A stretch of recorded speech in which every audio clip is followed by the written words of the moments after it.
So ayan, at ito na nga po pala yung aming lumang kusina na ngayon po ay amin ng giniba dahil nga po nagpagawa na po kami sa may likodan ng kusina.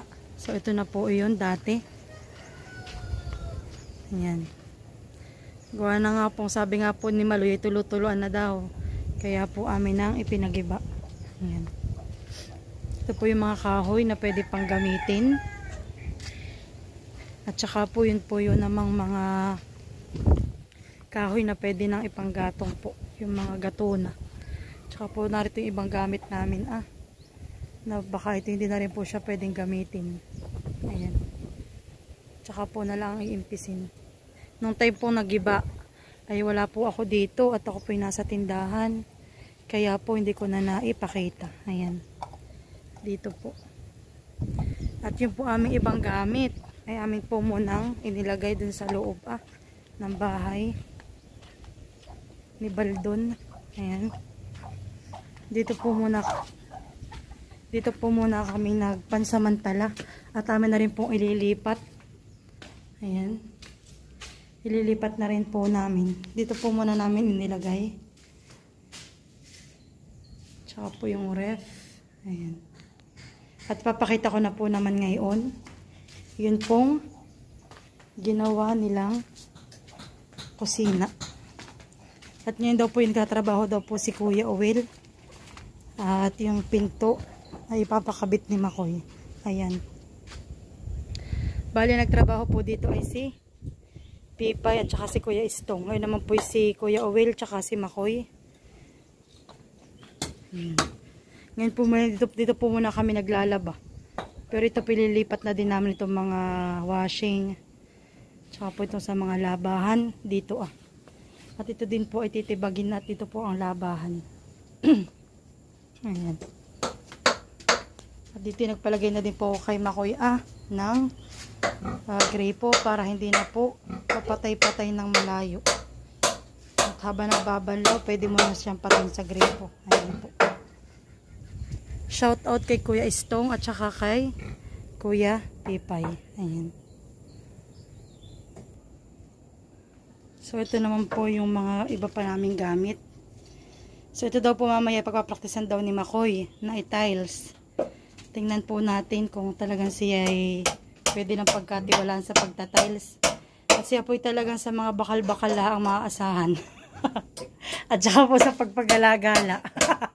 Sa pagpapalangan nga Kuya Oil.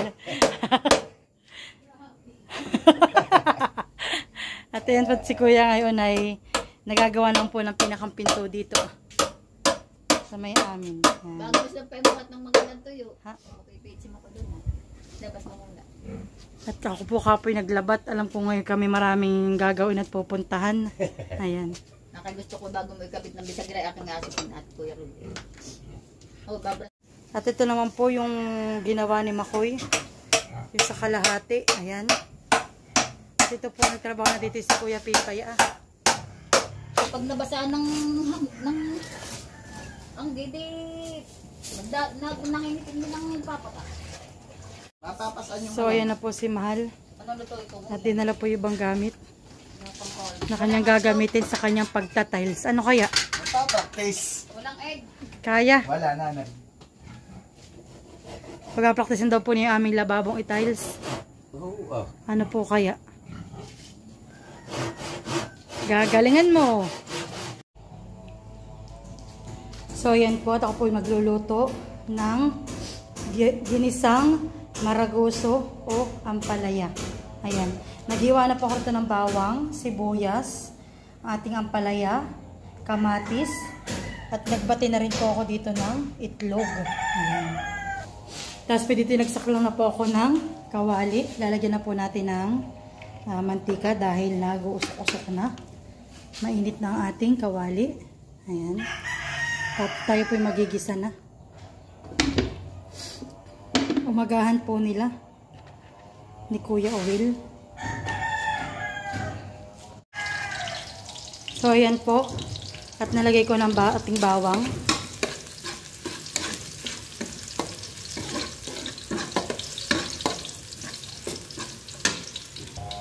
So, ayan, brown na ang ating bawang. Lagyan na natin ang ating sibuyas.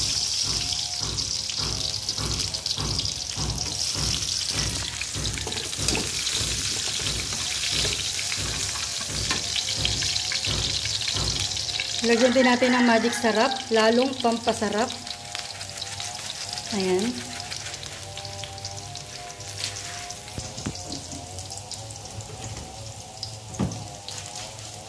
Ilagay na rin po natin ang ating kamatis. Naglagay na din po ako ng kamatis.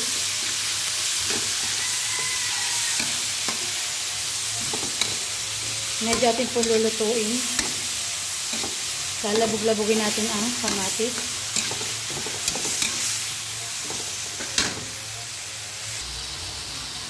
At luto-lutuin na po ang ating kamatis. Atin na po ilalagay ang ating ampalaya. Haluin natin.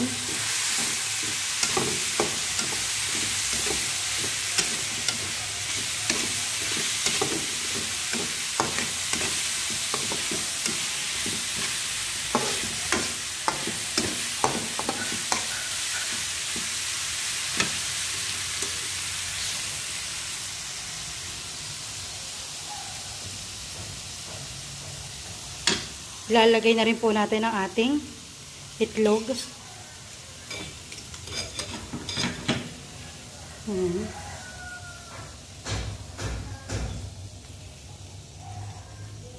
Ayan po at malapit na maluto ang ating ampalaya with egg.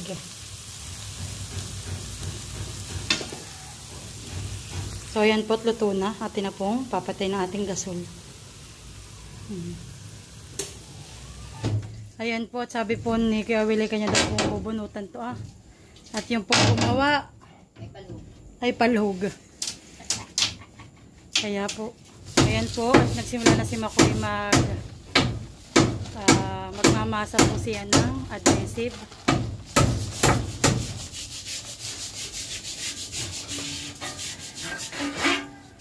At ito po yung kakabit naming tiles.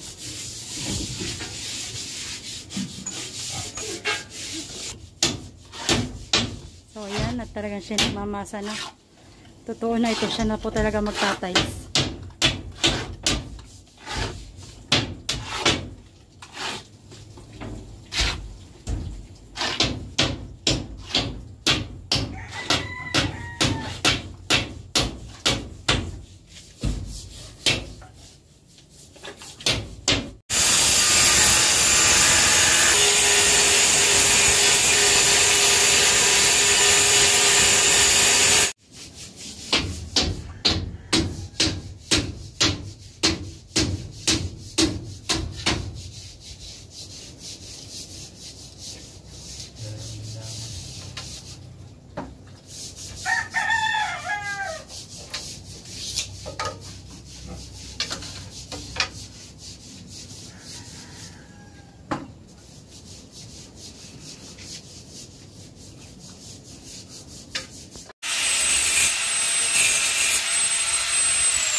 Oops, susukatin. Ano kaya? Ano kaya? No, hindi ang katamaster ay... Iyo, takan-takan eh. Bira ka naman. Ala sa akin. So, ayan po at magsisimula na po siyang magkabit. Hintay na pala muna kita magkabit ng isa. Tsaka ako umalis. Ito ko papalo isdaan eh. Huwag isa-isa.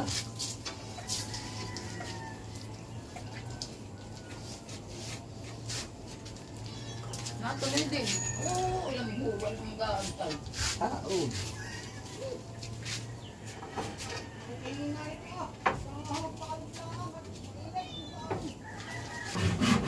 So, ayan po. At ang expert po ay nagsimula na. Nagsimula na magtrabaho.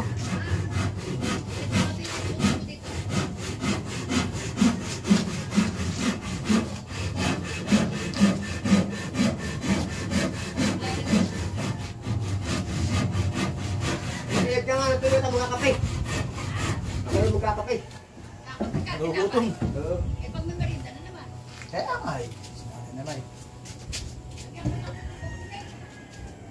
Oh! Lagyan ko ng kopi rito. Wala ko sila. Basta magkakape nga din, hindi magkukupin eh. Ayos na. Hindi yan may magpagas. Magkakape nga, hindi magkukupin eh. Hindi siya pasukan ng tubig Oo nila. nga po. Tama. Ayan, ito, itong palibot na ito. Tapos ay, adi palibot na yan ah. Salpak mo tag ano ng bigat-bigat para ito yung pumulat.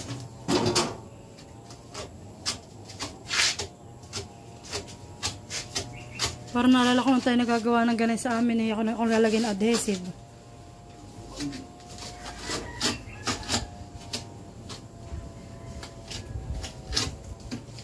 Ba't di ba nagpabutas ka rin ng isang padagaan, hindi nyo ko na nabago ah. So yan po, nilagay na.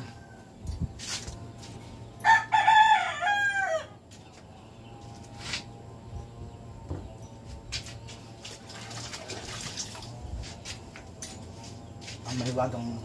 Ba ano ho ah?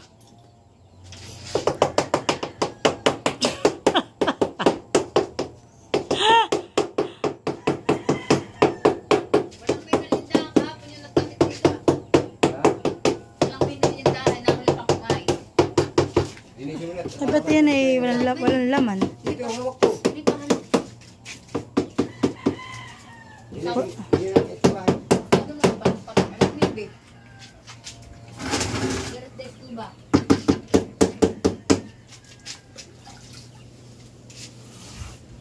Ay, hindi ka pa yata nakain mo ko dahil. Hindi pa nga, nakakain. Ako pati pag ako nagtatrabaho, ako talaga hindi nakakain. Kaya pagtutunan ako ng pansin. Ay, mag-uok kapag... Goob sa laban namin.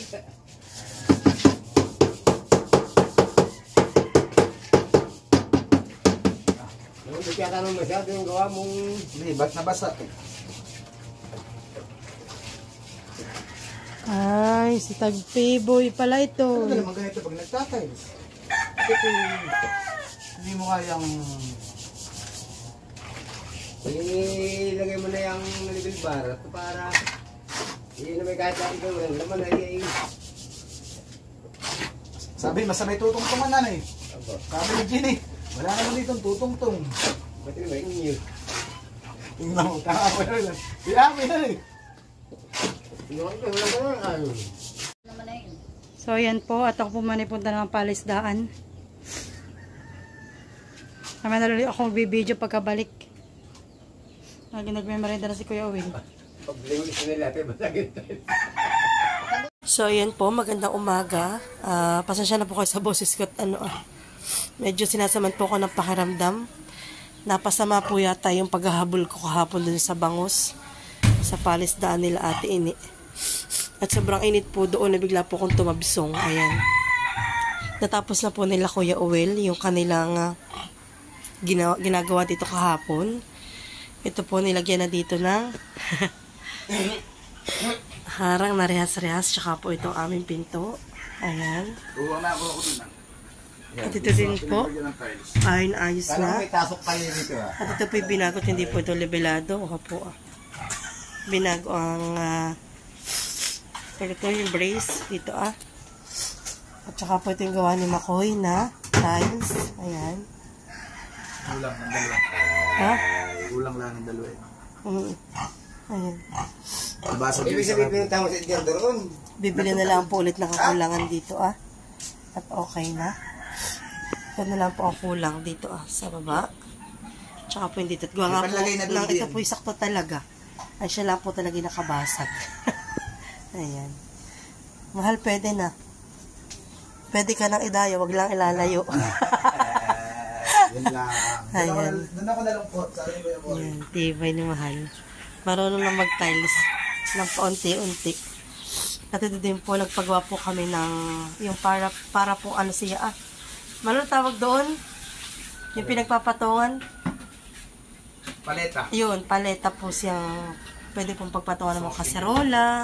Mga ganyan po. Silalim po ng working table. Ayan. Hindi po siya sumakto sa haba dahil ang ating pong kahoy hanggang diyan laang. Tapos dito naman po, ilagay lang dito ng gasol. Ayan. Tsaka po dito. At ready na po. Siguro yung mga 1 linggo pa ready ng aming kusina. Aming small kusina dito. Ayan. Ito nga po pala aming kusina. Ay, ito aming dinugsong na yung bubong dito sa aming baboy. Ayan. Andun yung aming baboy. Para po kapag halimbawa magpapakailat na ulan, ay hindi ka po matutuluan na. At yung po kanyang bubong ay dire-diretso na. Ayan. Yung pong baboy talagang malalaki na. Baboy namin ni Maloy. Ayan. So, hello. Ayan. Ito po. Malalaki na talaga sila.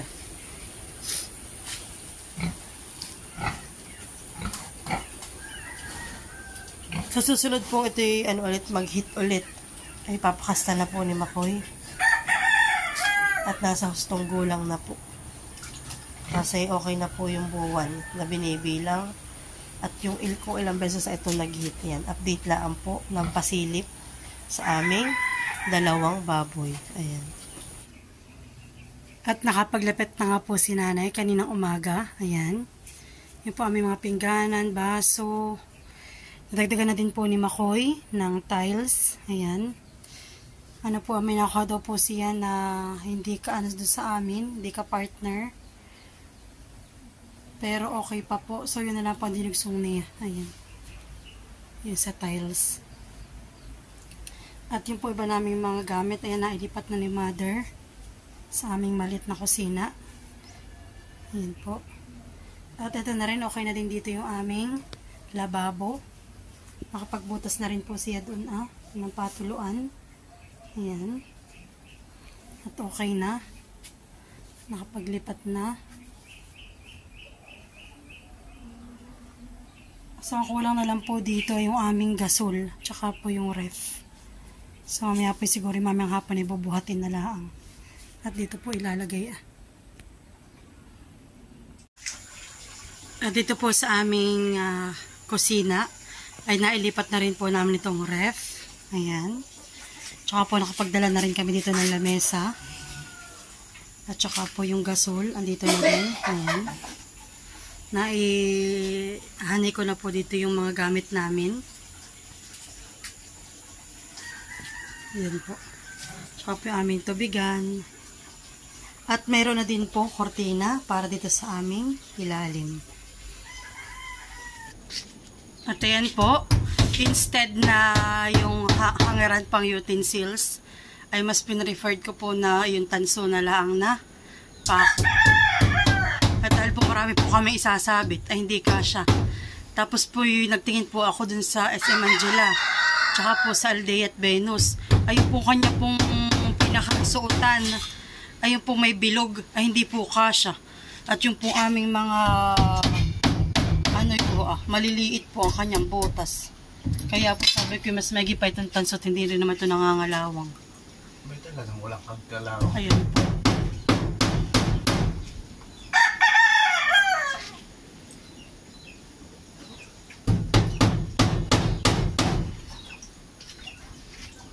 Ang tanong ko naman ito naman yung butas ng kutsara. Oo, Mother. Yung nasa SM Angela at Venus tsaka dun sa Aldea ay siya malalaki ang dulo. Parang siya may bulingan na bilog. Hindi kagaya dating iyong basta lang ang isinusuot siya. Ay, sabi ko hindi kakasya. Hindi na nakita yung kantong nata. Alin po? Kantong. Pwede ginamit ko pa yun. Sana. So, ayan po't lalagay na natin. Yan, May wow! hulugan na yan.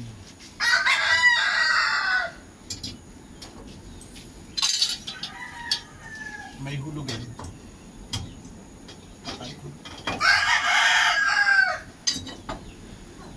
Ayan. O, diba? O, jiva?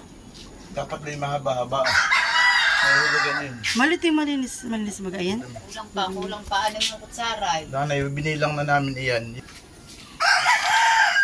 So, ayan po, nalagyan na rin po ng kortina ang aming baba ng working table. Ayan po. At Cute na po ng aming maliit na kusina. Ayan. Cute pa po sa aming kwarto.